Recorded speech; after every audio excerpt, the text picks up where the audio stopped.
Today we go over an update for Solo, a Star Wars story when it comes to President of Lucasfilm, Kathleen Kennedy. This is Mike Zero here. If you guys are new to the channel, do make sure to subscribe to see future Star Wars content. Now, as you all know, just a couple of days ago was the world premiere for the Han Solo film, which is directed by Ron Howard, and we will finally be able to see his version of a Star Wars movie in just some days from now on May 25th. Now, looking at all of this, Kathleen Kennedy the other night was at the world premiere and had some things to say about Solo, a Star Wars story, and responded to some questions and essentially gave us the whole entire experience of working with the Kasdans, etc. So this is what Kathleen Kennedy had to say.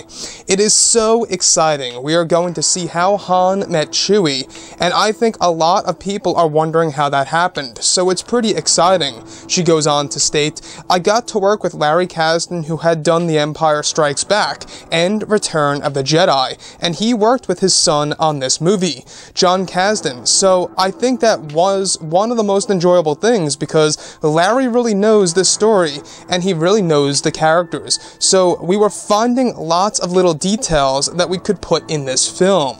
And all of those little tiny details that they actually put in this movie was, of course, all of the Legends material that we actually have seen before in the past that are currently being made canon, starting with the second anthology film, Solo, a Star Wars Story.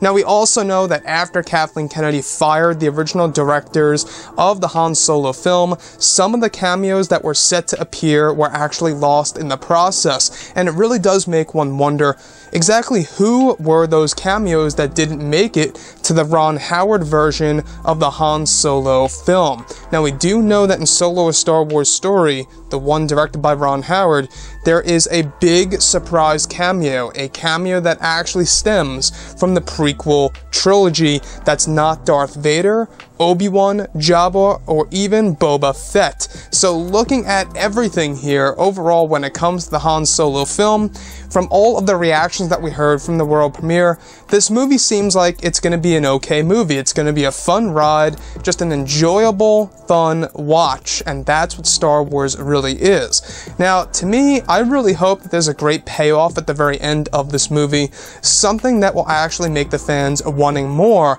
when it comes to the anthology films. Now, I have stated this before in the past, that my belief, and I don't know if you guys agree with me, let me know what you think about this below, I think that the anthology films really are the future when it comes to the Star Wars franchise, because with each individual movie, it can be its own movie and have its own tone. If you look at Rogue One, it's essentially a war story. If you look at Solo, it's a heist movie. With the Obi-Wan Kenobi movie, it's said to be a psychological drama. So there's so much potential that they could actually grab from these anthology movies that could very well serve to a lot of the fans out there. Anyways, guys, drop a comment below. Let me know what you think about this. And if you guys did enjoy the content for today, do make sure to drop a thumbs up on this video to support the channel. I thank you all so very much for the kind support, and I'll catch you guys next time.